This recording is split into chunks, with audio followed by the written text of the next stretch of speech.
Morning, so we're on to the mock rib with garter stitch striped square in beautiful teal colour. This is my favourite colour, and I'm really enjoying this one already. I've got my lines of knitting, and then I've got my knit and purl interspersed with a row of knit. It never fails to amaze me just how many different patterns you can get out of a simple knit stitch and a simple purl stitch, and the combinations and the different combinations you can achieve. This one seems to be working out tension wise. I'm still struggling with holding my needles. At the moment I'm knitting the line, so it's going through my thumb and my first finger like that. But when it comes to purling, I'm still really struggling. I seem to knit a lot more quickly than I do purl, and when it comes to knitting and purling, one after the other, I do struggle with that a little bit. With the Knitting in Public Day in June, it's been really interesting to read what and where you get up to your knitting. I tend to take mine absolutely everywhere, and I don't really care what people think. Carmen Ministrini, you seem to do it everywhere when you're on your lunch breaks, and that's absolutely brilliant.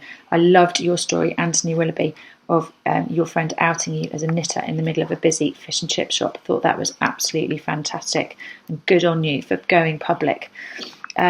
My children seem to be really enjoying knitting too, and at the school where I work, the students have a knitting club, and they're currently knitting squares for Nepal. So it seems to be an acceptable thing to do in public, and an acceptable thing for teenagers to do in front of their teenage friends. My daughter's 8, and she hopefully is going to knit a square for this blanket as well, because I think that will be a really nice thing to have in what will hopefully become an heirloom blanket. So I think the idea of getting them to knit squares that perhaps aren't necessarily one of the squares that we are being taught to knit is another really good idea, and taking ideas from the Stitch Library.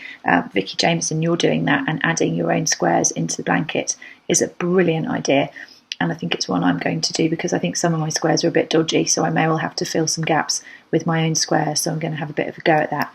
But I'll keep going with this. This is really enjoyable. I'm actually loving the way in which it's coming out already. The pattern seems very regular and very pretty. Well, that one didn't take me too long at all. Look at that. It's a really beautiful stitch.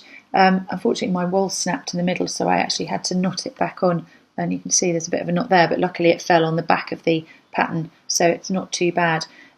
This interspersed with the vertical lines is really, really pretty. I think that's going to be a nice addition when you put it up against some of the other squares which we've had to do.